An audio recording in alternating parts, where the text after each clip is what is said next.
How you doing, guys? Welcome back to number three of A Look Behind the Post. Today, my guest is Joe Jackson, a long-time friend. It was actually the first time we've met on camera, and so I've been really looking forward to this one to get to know the man a little bit better. So I'm not going to talk too much. We're just going to jump into it. How are you doing, Joe? I'm doing good, Alan. How are you? Good. Thanks for coming on, pal. I really appreciate it.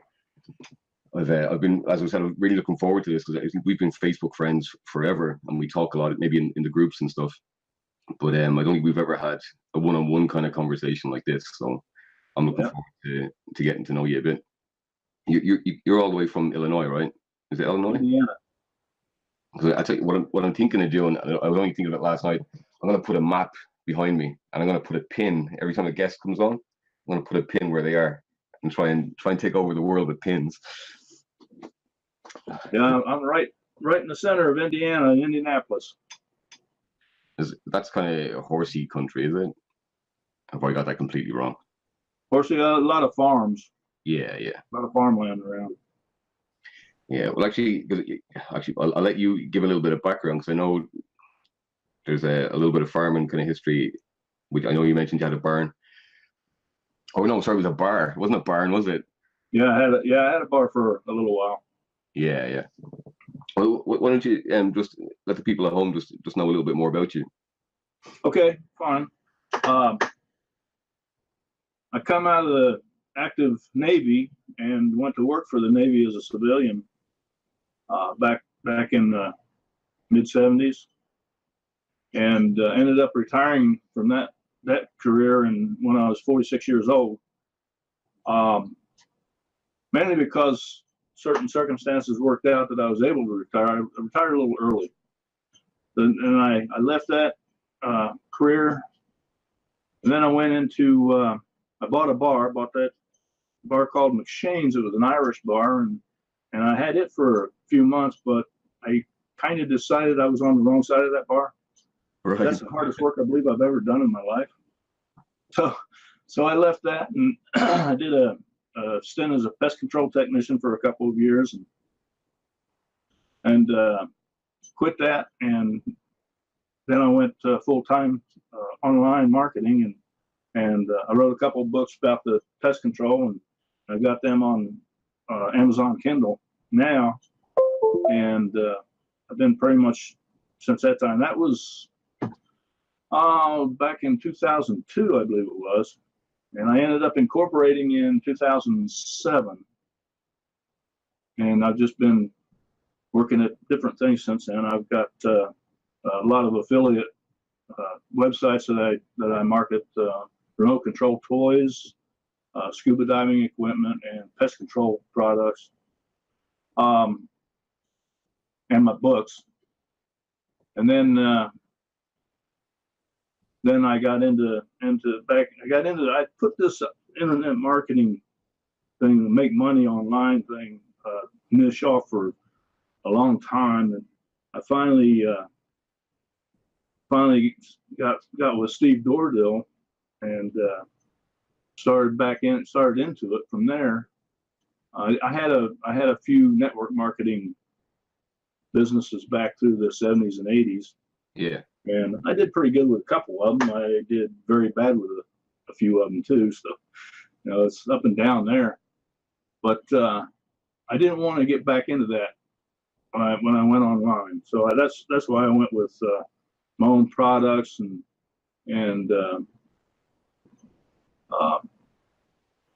doing affiliate marketing. So back in the day, was that more kind of like belly to belly marketing? Like you had to like knock on doors or? No, I never did knock on doors. I did door hangers for a while, right. A few of those, but I never actually knocked on doors. I'm not the kind of person that likes to make phone calls and do that kind of thing. I think your computer's having a heart attack there, Joe. Yeah, it's that. Let me unplug this one. Oh, you're good. There's no panic. I think it's one of my external drives that keeps doing that. No worries. Maybe not. Obviously, you don't have any fear of mice or anything like that if you're in pest control. No, not really. Oh, I'm terrified of them. If there was like a baby mouse, like I'm gone. There'd be an Allen-shaped figure in the door, go straight through it. I I'm gonna can't do go ahead and set this other computer down so it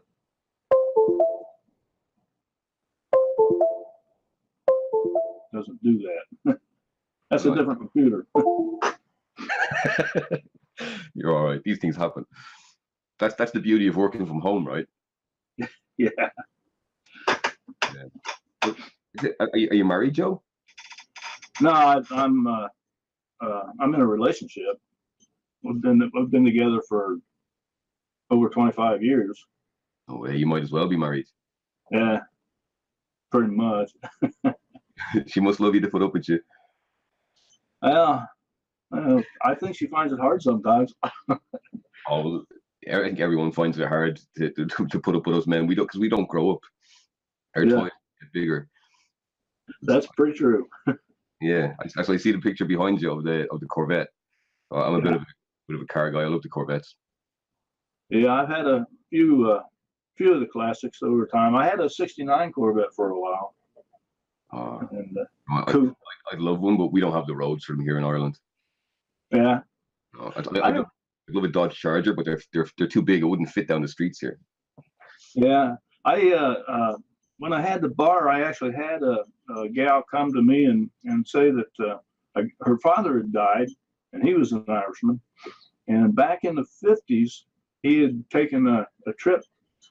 I think he originally came from Ireland, but in the '50s he revisited and did some driving, and he took pictures of the roads over there, and he had a couple of them blown up to real big. Uh, uh, I don't remember the size of them now, but they were the Irish countryside, and it showed. One of them had driving along the road. It looked like he had stopped alongside and taken a picture of the road, and it didn't look like it was very wide. No, no. A lot of the country roads are tiny. Obviously, in the '50s it would have been especially small. But I know now we have our motorways and all that kind of stuff. But most of the country roads are still very small. You Yeah, still, with a modern car, you have to stop maybe and let someone by, or they make them one way. yeah. I never made it to Ireland. I've been to Scotland and England, but when I was my last few years working for the Navy, I was in quality engineering, and it was avionics equipment, and I had a few visits over to England to visit contractors that were building products for us. Yeah. Uh, and Did you get to see much of the world doing that, Joe? do what now? Did you get to see much of the world doing that? Yeah, I did. I got to on one of the trips there to England. I got to actually had a day free that I was able to drive to Stonehenge and visit that. Um, but yeah, I've done a lot of most of my out of the U.S. visits were Canada and England. I had one coworker went to Israel on a trip, and another coworker went to Australia. I didn't get to do any of those kinds, but England and Canada were the only ones that I was able to get to visit outside of the U.S. Well, if you ever make it to Ireland, I've got a bed for you. You're more than welcome. Yeah. Okay. It's a place I've always actually wanted to visit there and Australia both, but just hasn't worked out. Australia is beautiful. If I had a choice between Ireland and Australia, Australia would win hands down. Yeah, I'd love to get over there and dive the Great Barrier Reef. Yeah, it's beautiful over there. Yeah, I really liked it. Well, I spent just about a year there, but they make time for everything. It's not just like in Ireland, most people would just go to work, come home, they might eat, sleep, and then they're back to work. But over there, everyone will have a hobby. They just make time for everything. Like Tuesday nights, at cinema night, we've got bowling night. It's very like family orientated. Whereas in Ireland, we're kind of just, I think we hide away from a lot. And we're just kind of busy, busy, busy, got to go to work. But I suppose I didn't want to be like that. That's why I started online. But probably something similar to yourself. It's just something different. Yeah, yeah. I took a little time off after I retired, and I just say, the couch potato life didn't appeal too much to me. So No, well, you were what, 46 when you retired? Is that what you said? 46. I turned 48 a couple months later. Yeah, that's quite early for retirement, isn't it? Pardon? It's quite early to retire. Yeah, yeah. Like I say, it was a special set of circumstances that let me do it, and I could have stayed on with the Navy and transferred to a different facility. Yeah. But I decided I'd go ahead and take a retirement and do something different. So You've certainly done that. yeah. What do your friends think about you working online? Actually, I've been doing it so long now, I don't have any active friends. That's one of the problems you kind of run into. You're working by yourself, and I took one of the bedrooms in my house and turned it in my office, and I just sit in here by myself most of the time working on a computer. I don't think people really understand what I'm doing. I know. I remember a few months ago, I was talking to my sister about, I can't remember what it was, but eventually I kind of steered it to online. I ended up talking to everyone about it. But she was looking a bit confused and said, you do know what I do online, right? And she kind of paused and just looked at me and went, numbers? And I was like, no, it's not numbers. And we just swiftly moved on. But yeah, I think people get a weird impression when you say you work online, or they don't really understand it. Yeah, they don't. They don't. They think you're not. They think you're playing. They don't think you're working. Yeah, you're just playing some games. Yeah. Or do you think you're gambling? Yeah. No, but you always have friends. You've got 5,000 friends in a group called Yellow Brick Road. We're all there. Yeah, there is that. Yeah. But that's not a face-to-face thing. It's a little bit different. It is, but I think I've probably made more friends through Yellow Brick Road than I had in my personal life, and certainly ones that I would trust more, which is probably yeah. Yeah, there is that. There are a lot of people. Well, actually, I have a lot of friends that I've met through scuba diving and scuba diving club and that sort of thing. So it's a little bit, but the online friends thing's a good bit different than face-to-face type. Yeah. Well, that's why I wanted to start this show, because even like we would have commented on each other's posts for probably close to 2 years, and we've never had a real conversation. So it's been enjoyable for me, to jump on and actually get to know who's posting. Yeah, actually, I thought when you first mentioned it, it was a good idea to do something like this. It's a different, it's more kind of like a conversation type of presentation, and even more so than the YBR Wednesdays, because it's just two people face to face and kind of over the camera. But I get terrified in front of the camera. My chest gets real tight and I get kind of choked up. So I needed a way to force myself to make the videos. So the best way for it was to put it on someone else. And you clearly have no fear of video, but if someone did, then it's an easy way for them to make their first one, and it makes me sit here in front of the camera and put it out. Right. I think I'm more comfortable in a situation like this where we're talking back and forth than I am just making a video of. So I tend to script my videos, and then I end up reading them on camera, and although they're written in my voice pretty much, I come across as very serious, I think. And Mark's mentioned it, where it sounds like he said that one time I did one of the testimonials I did for him.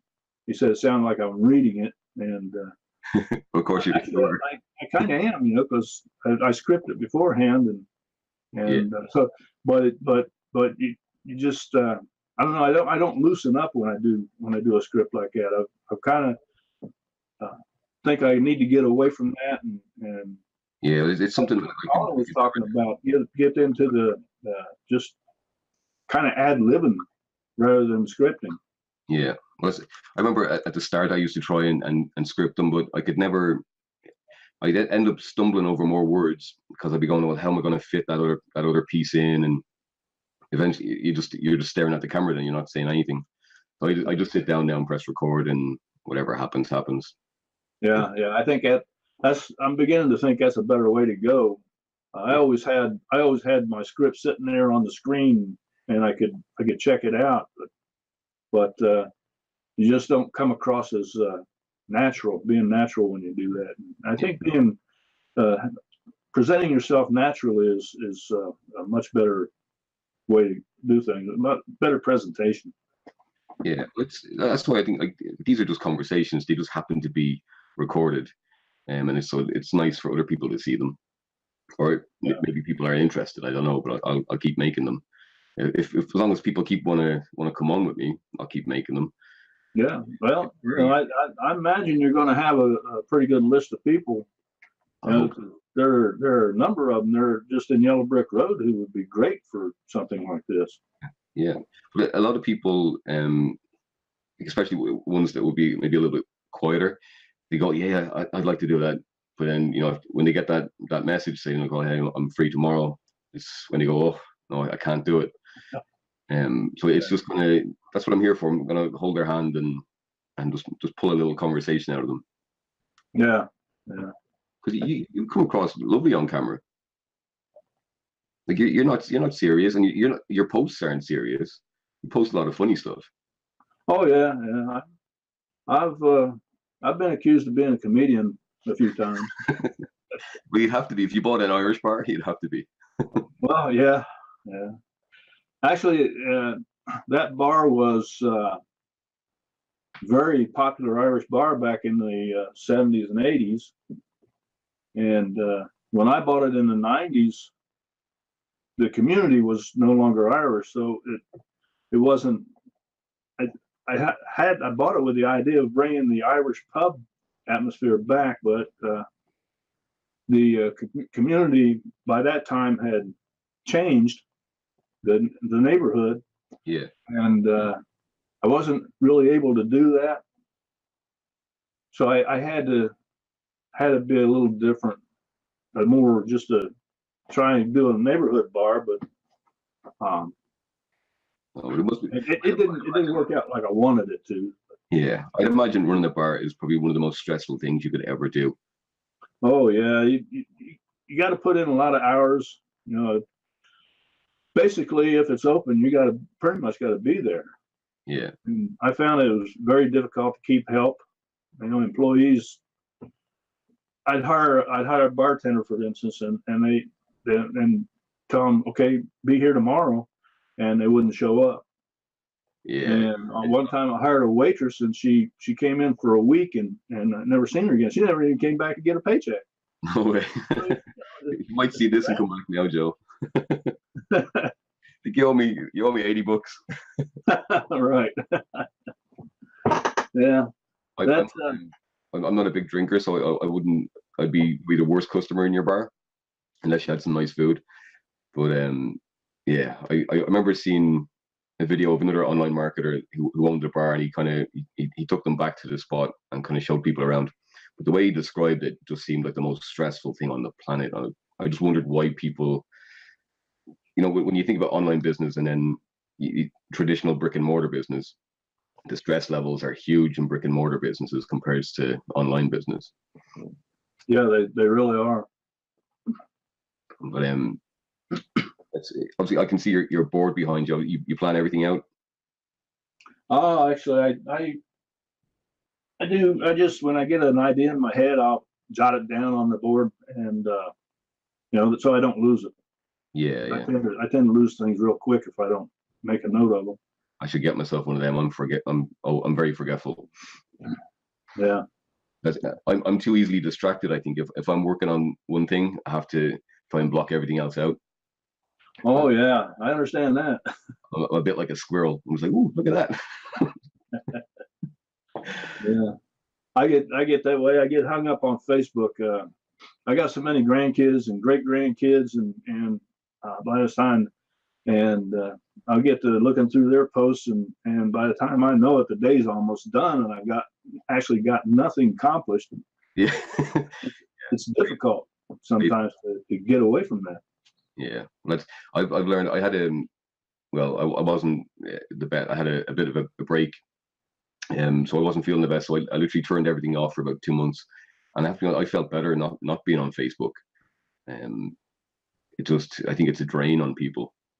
Yeah, yeah, I think it is too. I seen yesterday afternoon. I seen a post that, or no, actually, it was on the news this morning. They were talking about how people who leave Facebook, get away from it, are happier. Yeah, They're not happy. we certainly are. They're not happy. Yeah, I guess it might be all of the political junk that's on there, and yeah. the back and forth.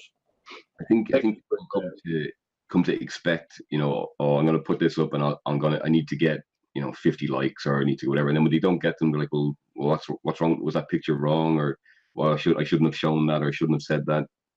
And then it starts to build anxiety, I think, in people's heads.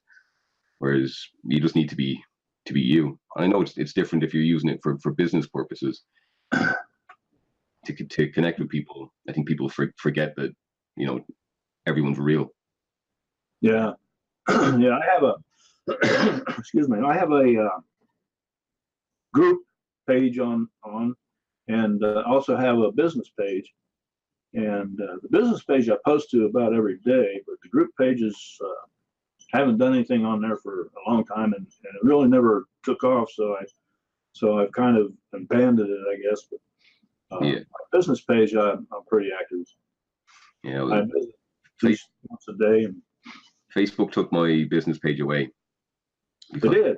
Yeah, because I had an ad for cryptocurrency, and remember they had the kind of the ban block a few months ago. Yeah. So even when they lifted it, I appealed it, and it was a no. So, but I haven't set a new one up. Huh. I think, I don't know. I'm not a Facebook fan. I like obviously like FutureNet and YouTube. Yeah, yeah. I kind of like to see FutureNet get less spammy. Yeah, I think it will over time. Because everyone that's coming in early now are mostly online marketers, so that's all they post. Right. I've noticed that if I put an ordinary picture up of like if a few months ago I went to this waterfall with Ashley, and obviously I put the pictures on Facebook, and I was like, oh, I'll just put them on FutureNet. The amount of engagement I got on that, because it was just a normal post. It wasn't here, click the link, and all that kind of stuff. So people are hungry for just ordinary content on FutureNet. Yeah. Yeah, I think I seen a couple of posts recently about Facebook. Maybe it's going to start charging. Yeah, I see that as a big boon for FutureNet. If they start doing that, I already know a lot of people are going to leave there. Yeah, well, the one I read was in the New York Times, and it was kind of explaining that Facebook had made some bad decisions over the years. Although it's worth millions and billions of dollars, that to sustain itself, it would need to charge the user $5 a month, which is I'd never paid to use Facebook ever. Right. I've bought advertising, but on Facebook, but doing boosting posts and such. But as far as paying to be on there, I probably will just move over to FutureNet exclusively. Well, I'm on FutureNet every day anyway. I think I'm starting to spend more time over there than I do on Facebook. Yeah, I think it would be good for most of us just to start doing that, because you're still going to need a presence on Facebook. Yeah. For a while at least, because that's where people are. Yeah. But I think over time that balance will shift. Yeah. Obviously, we're some early adopters, so I think we'll do well, Joe. What actually what when FutureNet first came out, what kind of drew you to it? Well, actually, I was at the time following Steve because him and I had a pretty good working relationship there, and you know, I came from we went through Automated Wealth Network, Yeah, and then Traffic Monsoon, and another one, the Beyond Push, I think it was called. Push, yeah. We went, but we Didn't just stick around too long. I just followed him into FutureNet, and then you know I got to where I was liking FutureNet. After a while, I was a little leery at first because of Traffic Monsoon. I didn't know that I wanted to get into another rev share type, but at the time, FutureNet didn't have one. Yeah, that's right. So I was just, I just getting into the social media platform of FutureNet. Yeah. And then they came out with with FutureAd Pro, and I thought, well, I'll give it a try and we'll see. But then as I watched and I seen that they weren't depending on just the advertising income for FutureAd Pro to pay their commissions, I thought, well, okay, this should work out all right. So I just hung in there and I've been staying with it. Yeah, I like it for the transparency. When there's a problem, the owners come straight on like a Facebook Live, or there'll be a message somewhere saying, this is being fixed. We know about it. There's no, I never worry. And I've worried in other companies, if you were going to get paid on time or if you were going to get paid at all. But I never get that fear with FutureNet. Yeah, I would say with my before I came into this niche, most of my online stuff was, like I said, affiliate marketing and physical products and digital products. Some that I created myself, and I was into, and I still, it's not something I've given up, but I like to buy things and products in bulk and list them on Amazon. Yeah. And so I over there it's a lot like a brick and mortar. It all depends on how you market it, whether or not you're going to succeed at it. Of course, FutureNet friends trees are the same way, but over there, if you've got the right product and you're putting it on, making it visible, because Amazon helps you advertise anyway. Yeah. Then you'll do all right. So it's not like you say there. It isn't a concern as to whether or not you're going to get paid. Because if you earn the money, it's going to go in your bank account. Yeah. It doesn't depend on those companies are going to, like Amazon, it's going to be there. Yeah. And they're going to pay their associates. Yeah. I think. Well, especially I've started to put FutureNet in that kind of bracket, just because they've never let anyone down. And what is it, like 6 years? It's grown to over 4 million members. It's getting to a stage now where people are going to start to understand the brand of FutureNet. Right.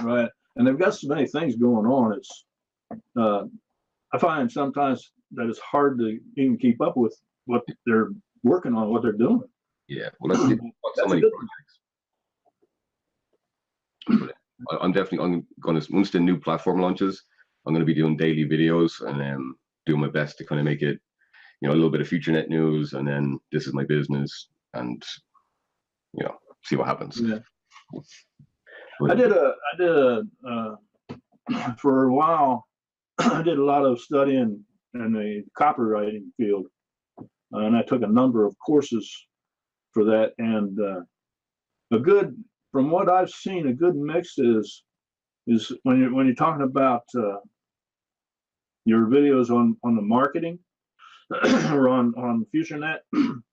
The one of the important things I've seen or I've learned is that if you keep a content that's useful, highly useful content for like 2/3 of your presentation, Yeah. and then maybe your marketing side like a third of it. So you're putting out more stuff that people want to see, like to see, and that they can use. And then every once in a while you just plug your business link in there to let them know that there's a way for them to join in with and use that content, that useful content that you're putting out. Yeah. That's well. Mark was telling me something similar with this show. Just at the end of it, I'm not sure what way to work it in, or even if it should be worked in yet. But these shows will continue to evolve, I guess, as we all get better. Right. But you mentioned that you had books on Kindle. Right. Is that something you do yourself? Yeah, they're books I've written. Yeah, but do you publish them yourself to Kindle? Is that how that works? Yes. Yeah. They're Amazon has in their Kindle platform, they have the software tools that you can use to take, like I'll write a book in OpenOffice, Right. and then I'll convert it to PDF to market on my website. But with Amazon, they have software where you can take that text and plug it in, and it turns it into a Kindle book. Yeah. Well, and then you just list it for sale. Yeah, I've come across it before, but I was never sure how to do it. So yeah, I have also a number of different programs that do the Kindle conversion and convert text to Kindle format. So I don't always use the Amazon, but I did hear a while back. I have one great grandson who, when he was I don't know, 2 or 3 years, I think he was 2 years old, and his father, when he was 16, I took him. We got him certified in scuba diving. Well, so when this great grandson was 2 years old, we go scuba diving, and he's riding along. He says, "I'm going scuba diving," like. So I ended up taking a picture of him in a wetsuit and with a fins and mask on and a snorkel, and then I wrote a little short children's book with the title "I'm Going Scuba Diving," and with a B in diving instead of the V, and I've got it on Kindle now, and that's my latest. I know how to find it now. That's my latest. But I was gonna charge a small fee for that, just something like a couple $3, but turned out that the Kindle platform wouldn't let me charge. I think I had to end up charging $7 for it. Was the minimum they let me. Yeah. And so I was a little disappointed about that. It's not really a long book, but I do have my other books. I've got one book that I wrote on self-improvement, and I wrote that back in, I think I wrote it in the 90s. But back then, every month I wrote a newsletter to my grandchildren, and I sent it all my grandchildren, and I'd write different things I'd been doing that month, and at the time I was very avid in kayaking. Yeah, I kayak myself. I go actually all the time. Yeah, I would take and there's a particular creek here in Indiana. It's called Sugar Creek, and it runs down through 2 Indiana state parks. And at least once a year, I'd go out and I'd put my kayak in, and I'd take about 5 days, and each night I'd stop on the sandbar and pitch a tent and just sometimes I'd fish. A lot of times I just take pictures. And over that 5 days, I would kayak about 30 miles. Wow. About what the trip was. But I did that originally. I did it in a canoe that I built myself, and I built that back in '75, I think. Then I ended up buying kayak and gave the canoe to my son. And but every year, originally it started out because I was working. It started out as over the 4th of July weekend. I would go down through the creek about 30 miles, but then I only take 3 days to do it, which is good. But after I retired and I moved to the kayak, then I got to the point where I'd decide, well, I'm going to take 5 days and do it. So I'd stop. Sometimes I stop and spend a day in one spot because I like the spot and just want to stay there. It was a good view, or just a nice spot to fish? Do what? You'd stop just because it's a nice view or a good place to fish? Both. Either one worked. But in my newsletters that I was writing for my grandkids, I would tell them about my experiences on the creek.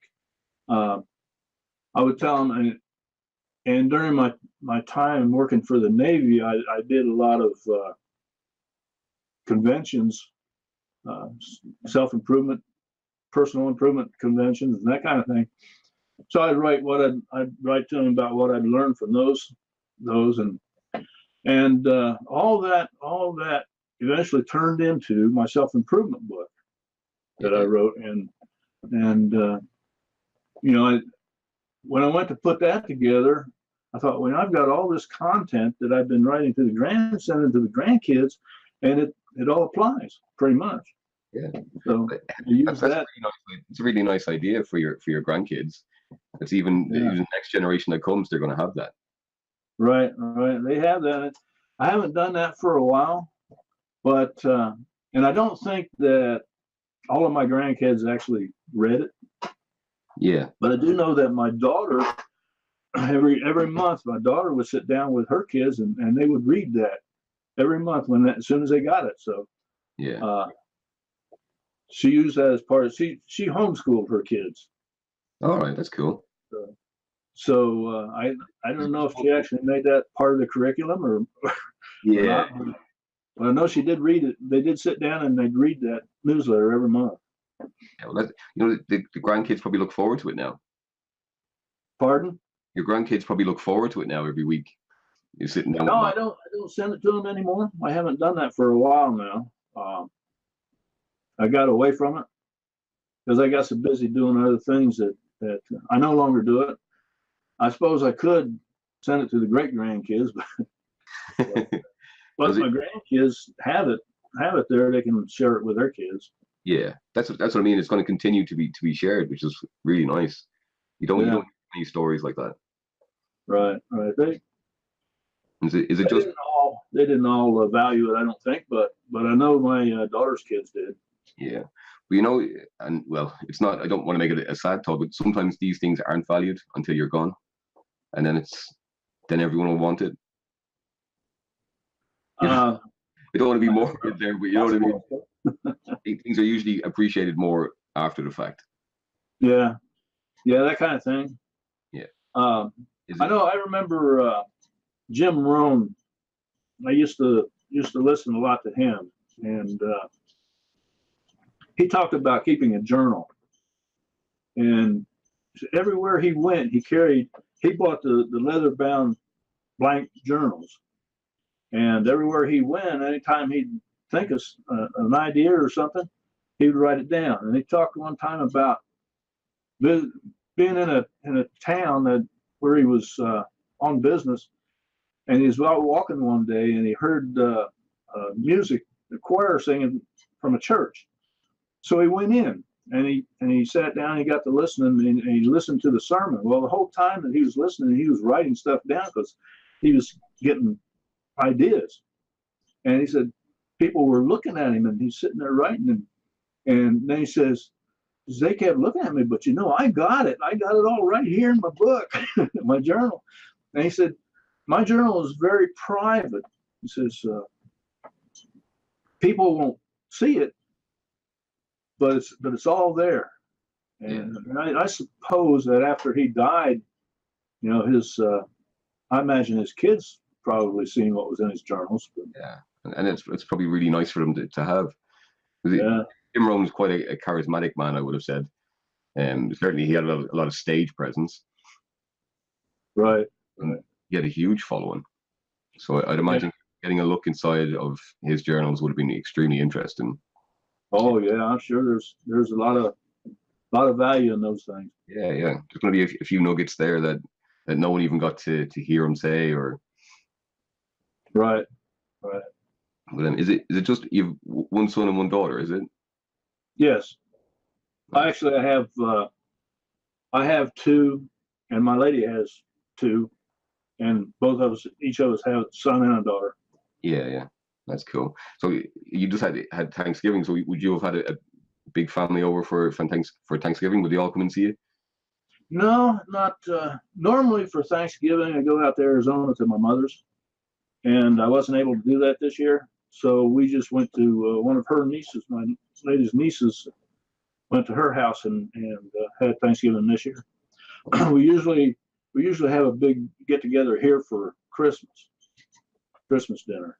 Yeah, yeah.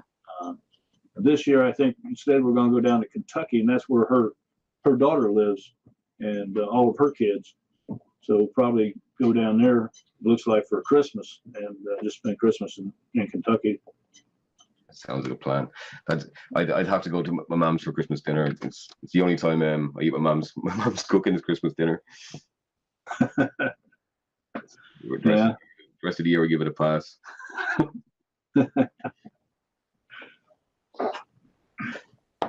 And when it comes to online, like, do you have a big goal or anything, or is it just to keep going? Actually, I like to travel, and so my online work mainly is I got this thing about I've got an RV, a motorhome, and I just I'm all about if I get an urge to go someplace, just walk out the RV and get in and start the engine and go, you know, that kind of thing. That's mainly why my whole business was based around mobility. Yeah. And that's why I love the online thing, because I can take a laptop and a hotspot and I can work from no matter where I'm at, anywhere. Although some places the hotspot doesn't connect, and pretty much satellite signal for that. But yeah, well, it's a similar dream that most people have, but very few have that freedom that they can actually do it. So you've done something right if you can jump in the RV and go. Yeah, yeah. I we spend every year in May we go down to Kentucky to a campground, and we'll spend, I don't know, 3-4 weeks there, however long we decide. When we decide it's time to go, we just go. But we're always there, usually 3 to 4 weeks. Yeah. And it's the same way with Arizona. You know, we go out there and spend 3 or 4 weeks most of the time. We usually go down there like second week of November and come back first or second week of December is normal for that trip. Yeah, that's the real joy of working online. Like you say, you just put your laptop in. You can use your hotspot off your phone, even if you had to. Right. You go. Where is it? Well, I do carry little hotspots. There's one of them right there. Yeah. That's Freedom Pop. I don't use it anymore, but I've got one with Virgin Mobile. Yeah, I didn't know about those. It was only a few months ago I seen Ryan Connolly post. You know, he was going to work from the beach for a week, and he bought this thing because I normally, if I was away from home, I use my mobile phone and turn it into a hotspot.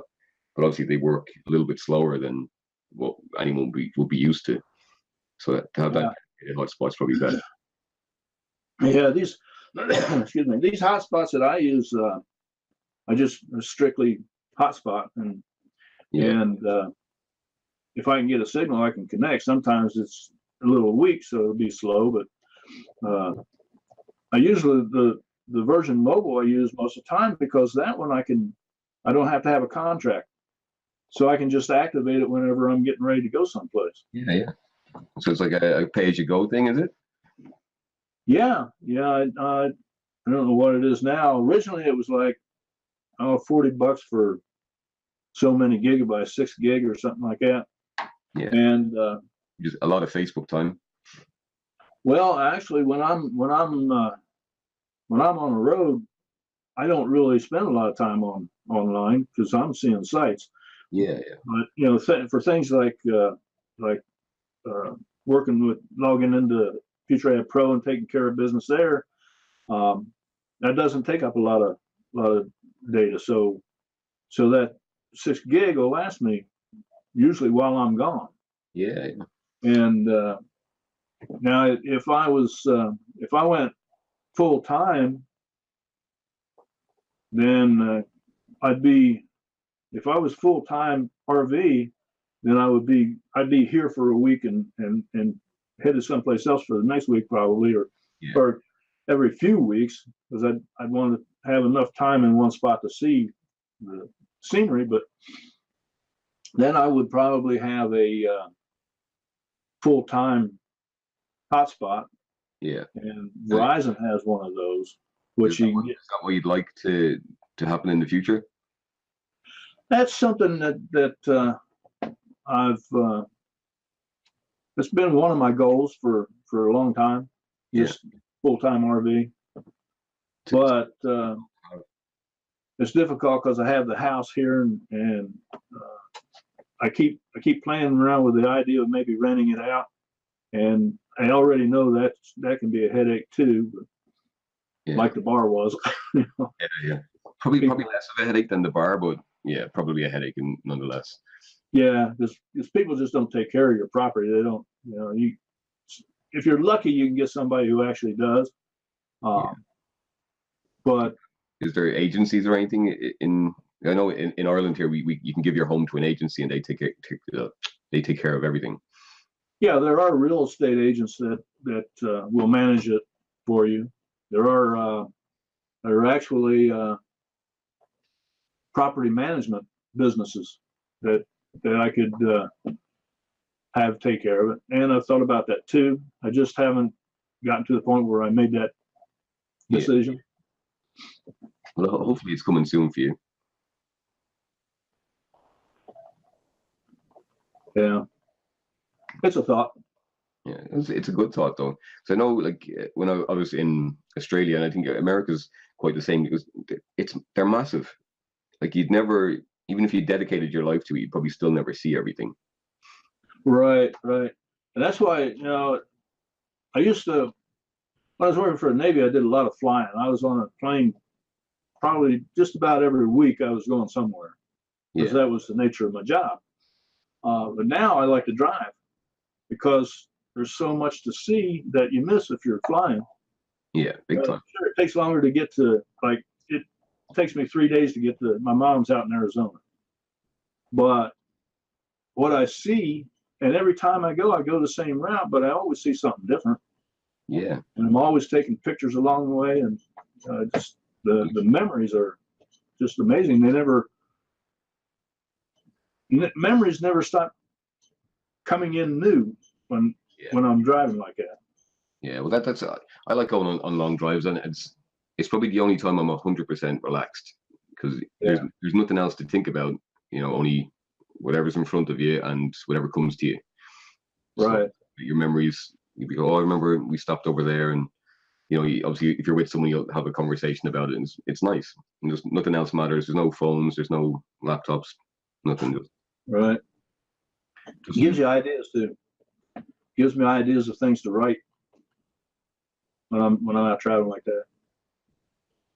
You'll have to get one of those leather-bound books. Right. You've gotten.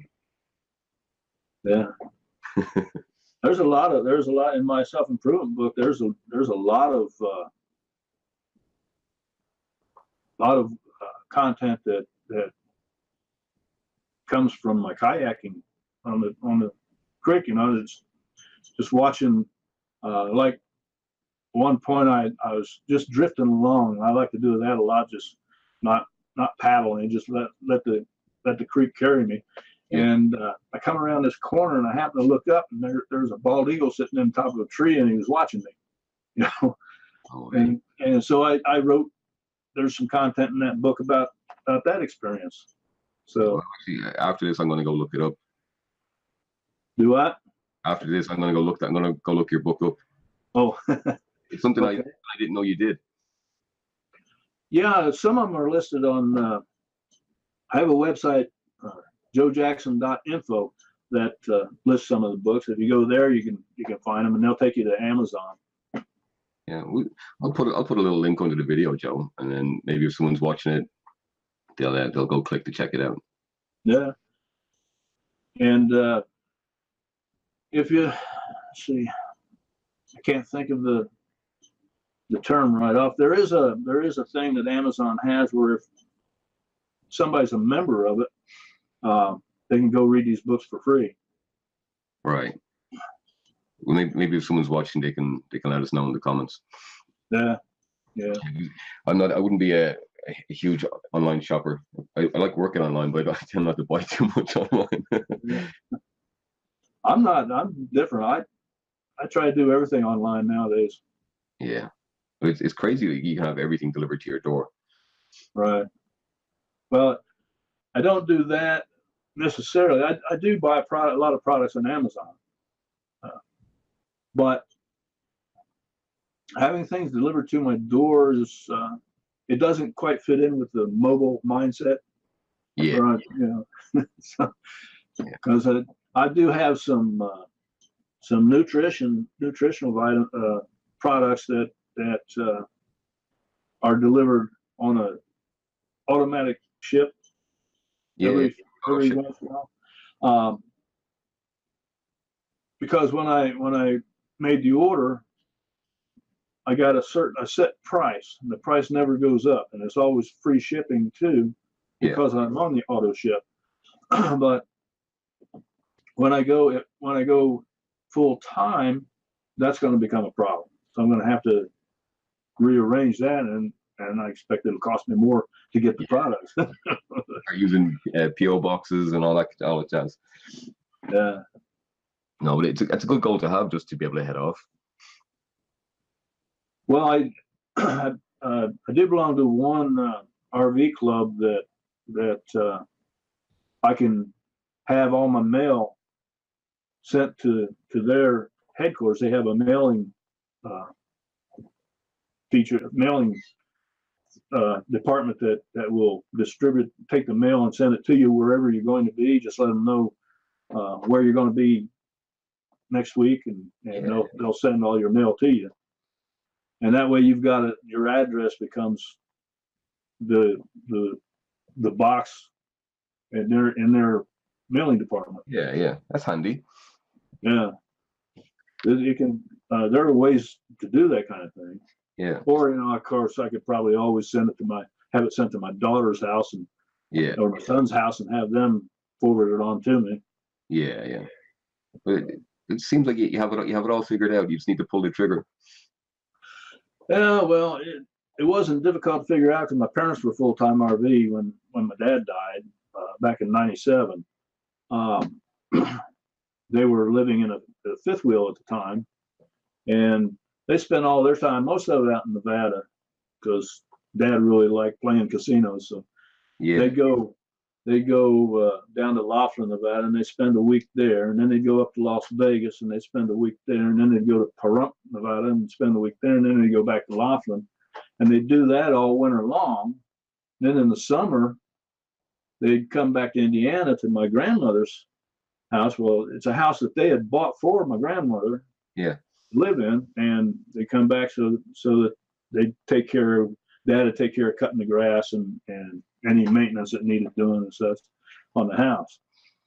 So full time, and their first RV was they bought new in '72. So they spent a lot of time in the RV experience, and I learned a lot from Dad on for that. So it wasn't really difficult for me to figure out. So you were young, a lot of RV trips, was it? Like that's how you would have had your.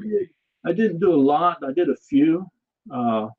One time I went out. They were in Los Alamos, New Mexico, for a lot of years, and I went out there and visited one time, and I took their RV up into the mountains for a few days.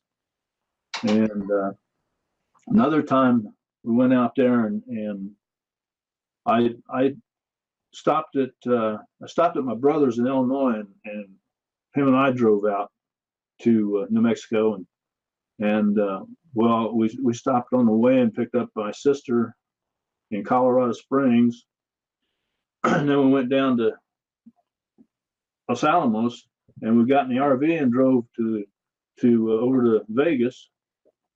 And on the way back to Los Alamos, we stopped at the Grand Canyon for a night and spent the next day looking around there. Those were the only two actual times that I used, or no, actually there was one other time when I borrowed their RV when they were still living in Indiana, and I took it down to the Ohio River and went fishing for a while. But other than that, I didn't really use or ride with them in the RV. But Yeah. but I just talking with Dad, I learned a lot of things from him on that. Now, obviously, that knowledge gets passed down to your grandkids now. Yeah. You have to write an RV ebook. You've done the kayaking one. Well, Pass down your knowledge. yeah, that's a possibility. I have kind of thought about that, but I haven't really. My mind gets going crazy, doing crazy things sometimes, and it gets so scattered that I have trouble focusing in on one thing. Yeah, I get all these different ideas, and they're all the time jumping in and bouncing out. And, yeah. So, I think you have the right idea by writing it down, and then right. it's there. Because I do the same. I think of lots of things, and then there's a big difference between writing something down and actually going and doing it. Yeah, that's that's something else I learned from Jim Rohn too. Though is when an idea gets in your head, have a notebook or something to write it down, because if you don't, you're going to lose it. Yeah, definitely. I have like a memo pad thing on the phone, so I've started to use that. But I got it and record. You don't have to type it; you just record your voice. Yeah, I used to carry a little mini recorder with me to do that. Nowadays, I've got a what's called a pocket briefcase. It's just a little leather pouch that holds 5x8 cards, and I just make notes on that. Yeah. And keep it in my hip pocket, and I grab it out. That and a pen back there, I grab it out, and when I get an idea or something, I just jot it down. So I got it. It's a good idea. It's actually a good tip for anyone watching. But no, I've enjoyed talking with you, Joe. 'Cause obviously, I do a bit of kayaking myself, and I didn't know you were into that. Oh yeah. Well, I've never tried scuba diving, but it's on my list of must dos. But cause I bring Ashley to the lakes a lot. I've never done like rivers or anything like that with her yet. I thought she was too small, but if you were bringing your grandson when he was age 2, she's probably big enough. Yeah, he's I think he's up around 10 now, actually, right around that age. No, he's not there yet. He's probably in first or second grade now. Yeah. Yeah, he's. I don't think he's really into the scuba diving thing anymore, but he likes to swim. Yeah, that's Ashley's the same. She's like a fish in the water. Yeah, that's good. It's one thing we wouldn't let her give up. Generally, like kids try a lot of different sports, and you want to do dance and you want to do this. Ashley never really would stick with anything more than a few months. But when it came to swimming, it was no, you're going, and but she loves it now. But I think only because she's good at it. Yeah, that's good. Yeah, I think junior lifeguard, I think, is like her next level. So I suppose for eight years old was pretty good. Right, right. Yeah, she's a far better swimmer than I am. Or she might save me one of these days. Yeah, I started when I was pretty young too. I lived in New Jersey for 10 years when I was a kid, and there was a amusement park there in the town I lived in, and there was a swimming pool there. And I remember one summer my parents bought me a season pass to the pool, and I went every day. And I had at the time I had light red hair, and it actually turned green. I was in that pool so much that year. I can't picture you with red hair. Yeah, well, it's all kind of gray now. You'll have to dig out a photo and post it in the group. That one that, yeah, the one that's on my Your picture that comes on this Google has his red hair. yeah, it's an older picture. It's I don't know, but I know it's not that old. I guess 3 to 4 years maybe. I just seen it out of the corner of my eye when you were jumping on, but I didn't pay too much attention to it. I was like, oh, that's Joe. Yeah, yeah. All right. We'll wrap this up, and I'm going to go collect the little boss from school. But it's been really nice having you on, Joe, and it's really nice getting to know you. Yeah, it's been good talking with you. Yeah, we'll definitely have to do it again. Yeah. We'll go for part 2. All right. I somehow feel there's a lot more stories in there. Yeah. You know, when I was young, I'd listen to coworkers, you know, the older guys, the graybeards, and all the stories they'd tell. And you get to thinking, and we'd actually make jokes about it. That guy's lived. He's got so many experiences. He must have lived 10, 13 lifetimes, you know. But now that I'm older, I understand how a person can actually have all those stories. If you live life, then you got stuff to talk about. Yeah, that's the difference between living and not living. Yeah, that's true. That is true. You know, but it definitely sounds like you've led a very interesting life. Yeah, I have. I was really looking forward to talking to you because didn't really know much about you. But Right. Well, you know, my father was in electronics before me, and he got to the point where he did a lot of traveling around. And in 4 years, I went to 5 different high schools, and I eventually graduated in Florida. Yeah. You're like a Rolling Stone. You just pop up places. What was that? You're like a bit like a Rolling Stone. Oh yeah, Yeah. pretty much. I got that travel bug young. Yeah. It's a good book to have, though. Yeah. All right. Some people don't care to travel as much as I do, but I always enjoyed it. My dad's like that. My dad just wants to stay at home. He Yeah. doesn't. They've just come back from Spain, but even to go there was like torture for him. Like, he was very stressed about it. He doesn't like getting on planes or boats or anything like that. Right. Ireland's very small. We can drive across the country, and like the longest you could probably go is probably 4 hours, and you know, it's not very big at all. Yeah. You know, you've got to go days and days before you actually get to where you're going. Oh yeah, here you do. Yeah. I think it's like 3,000 miles across this country, from one coast to the other, east to the west. Yeah, that's a lot. Yeah. I think It's like 1,800 out to my mother's. 1,800. 1,800 miles from my house. No way. That's a long way to go for dinner. Yeah. That's why we usually spend 3 or 4 weeks. Oh, that's good. All right, Joe. Listen, if you're watching at home, folks, there's going to be some links under this video to get back to Joe's channels and Joe's Facebook if you'd like to connect with him. Maybe you want to ask him some questions on his ebooks. But Joe, it's been really nice having you on. I've really enjoyed it. Yeah, it's been good to be here.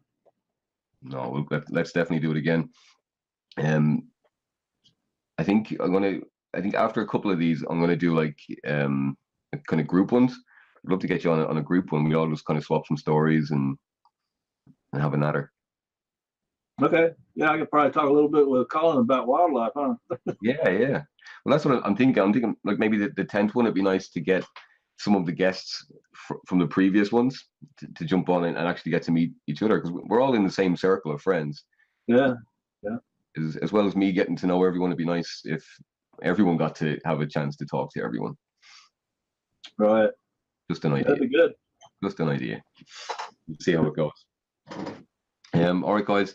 Thanks for watching. And again, you'll find Joe's links underneath. Or if you're watching on Joe's channel, give him a like, give him a subscribe. It's not easy to jump on and make these shows. So a little bit of support goes a long way.